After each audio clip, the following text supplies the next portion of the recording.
very good evening. It's a Monday evening. It's time for yet another informative episode of Soweto. Today I'm your host, Rafilwe Wacha Motse. It's a brand new season. Spring has sprung. Everybody's preparing for the festive season. But with the education department is a different type of preparation. We're talking examination time right here in South Africa. And according to the South African Depression and Anxiety Group, about 9.5% of teen deaths in South Africa are caused by suicide.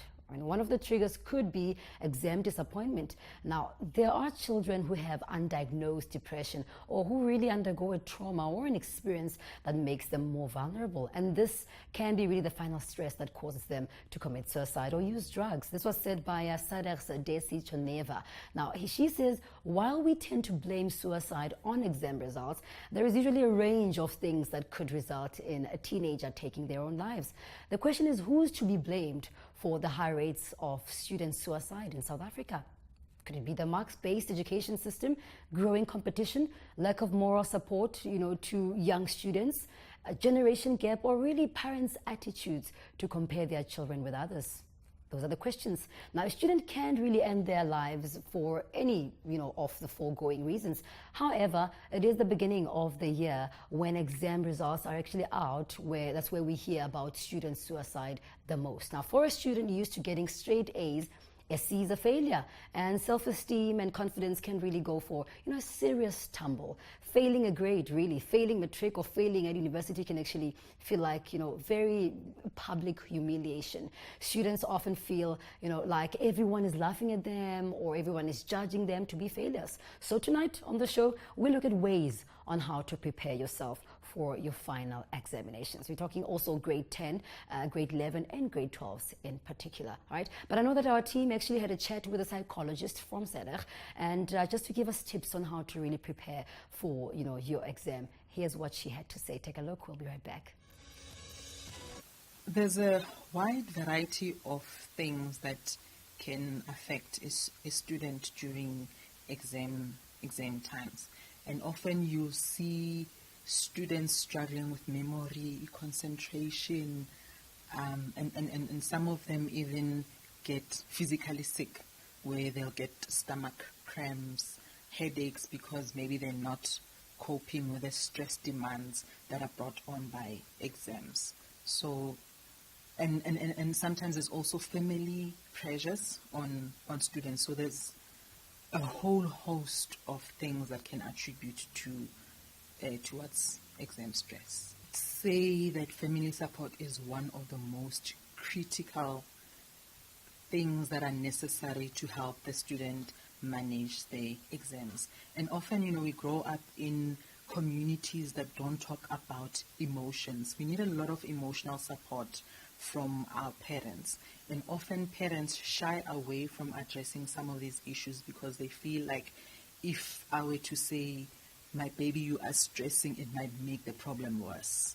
So they'd rather look after the kids in terms of whether they've eaten well, whether they've exercised, whether they're well rested for the exams, and neglect the emotional component. And I think this day and age, you also need to start focusing on the emotional support that the family can and should provide for their student during exams. One of the most important things is to make talking about how students are coping with exams an ongoing process from the minute they start with the preparations up until they get their results. Because often a lot of students feel like they don't have anyone to talk to, and even if a teacher were to ask them how you're coping, it's very difficult for them to say what is it that they're going through. But often when students are overwhelmed, they'll have physical symptoms. They'll have headaches, they'll have stomach aches, and it's important when teachers pick up those things, they sit down with the student and say what is going on, or a parent or a friend to say what is going on. So one of the most important things is for the first one is for the students to be able to identify that they're not coping and they need help. It's important for a student to be able to ask for help, because often you'd find someone would offer them help. Someone will say, what's going on? And they will say, no, I'm fine. I'm coping. So it's very important for students to be able to say, I need help. I am not coping. And most importantly, they need to find a space where they can speak to someone. You know, often they'll say, after an exam, don't do a post-mortem of an exam. But it's also important to talk about how did you find the exam in terms of your anxiety, in terms of being able to remember, in terms of being able to concentrate, so that you also address those issues. You don't wait until end of exams to only discover that you've been struggling with memory, you've been struggling with concentration because you've got a lot of anxiety. So it's important to start talking about what this anxiety is doing. A lot of our students don't even know what anxiety is. They don't even know what it feels like to be anxious. And interestingly enough, in my work, I work with a lot of adults that are still struggling and are still trapped in that anxiety that they experienced back when they were in high school. It stays with them for a very long time because they don't get a space to talk about what is going on. And often that's the most neglected part when it comes to exam stress. We just hope that if they've eaten, they've studied, they slept well, they should be doing fine. And then we neglect to talk about the experience of having to sit down and manage the anxiety, sit for a 3-hour paper and manage through that. We don't talk about that. And I think that's the most critical part that as parents, as teachers, we need to start addressing. What happens when you start sitting down and you need to write an exam? Being constantly aware of how they're feeling and having a space to talk about what they're going through helps a lot.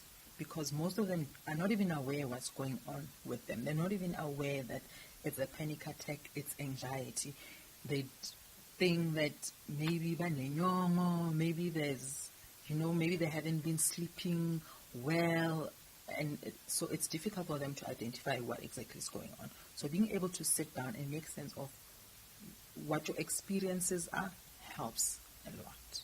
First line of support will be the teachers, the school, and I know the Department of Education also makes call centers available for students to call when they're struggling, and there's also SADAG, which helps with depression and anxiety, where students can call and talk about their experiences.